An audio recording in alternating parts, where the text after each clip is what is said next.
When military leaders seize power in Africa, they face a crucial choice: maintain order or transform society entirely. Since 1935, African military governments have adopted three distinct approaches: guardian, reformist, and radical transformation. Guardian regimes like Mobutu's Zaire prioritized order above all, using force to suppress opposition and maintain state control.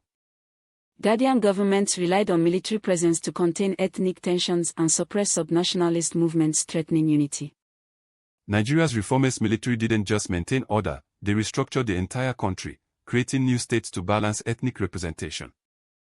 During the oil boom, reformist regimes implemented major economic programs and pursued policies to reduce foreign control. Military reform systematically reduced traditional rulers' power, demonstrating commitment to modernizing political structures throughout Nigeria. Radical military regimes emerged from middle-class officers promising revolutionary change and complete social restructuring. Egypt and Algeria implemented radical land reforms, promoting Arab socialism to redistribute wealth and modernize agriculture.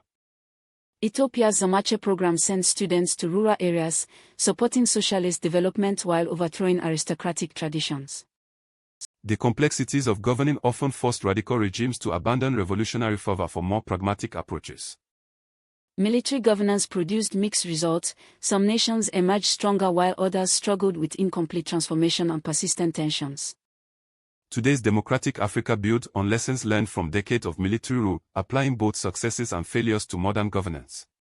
This lesson is part of the UNESCO General History of Africa Curriculum Library at Ashaware.com, where Africa's story is told by Africa.